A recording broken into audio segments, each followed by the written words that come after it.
LIC মানেই যেন ভরসা। বাজেটে সেই এলআইসিরই শেয়ার বিক্রির ঘোষণা। সংশয় এলআইসির গ্রাহক থেকে শুরু করে কর্মীরা।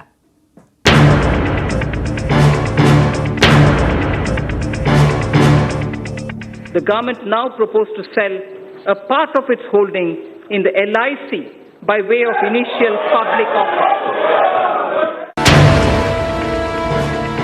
বাজেটে এই ঘোষণার পর থেকে দুশ্চিন্তায় আম জনতা। এই পরিস্থিতিতে এলআইসির কোনো কিছু আসবে যাবে না, যে সামান্য পার্সেন্টেজ যতই বিক্রি করুক, কিন্তু মানুষের মধ্যে মনের মধ্যে একটা প্যানিক এসে যাচ্ছে। সরকার হচ্ছে for the people, of the people, by the people. তো সে কোথায় সেটা যে ভর্তি আর লাভজনক প্রতিষ্ঠানগুলো সব বিক্রি করে দিচ্ছে এলআইসি। তো এইটার তো কোনো অর্থ হয় না। জানি না কি হবে ভবিষ্যতে। আমাদের জেনারেশন তো আমরা কাটিয়ে দিলাম, পরে ভবিষ্যতের কি হবে আর কি। মধ্যবিত্ত মানুষ, প্রথম কথা হচ্ছে এলআইসিটা আমাদের কাছে সব থেকে বড় ভরসা ছিল, সেই ভরসার জায়গাটাও আমরা আজকে হারাচ্ছি। একটু শর্ট টার্মে নিশ্চয়ই ইম্প্যাক্ট করবে। যে অপশন ছিল আগে, লোক একটা অ্যাট্রাকশন ছিল কি আমি ইনভেস্ট করলেই বেনিফিট পাবো, ওটা চলে গেছে।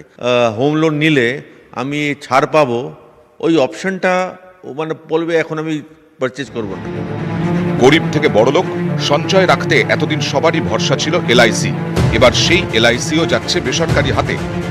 ক্যামেরায় অভিজিৎ দাসের সঙ্গে সৌজন মণ্ডল, নিউজ 18 বাংলা।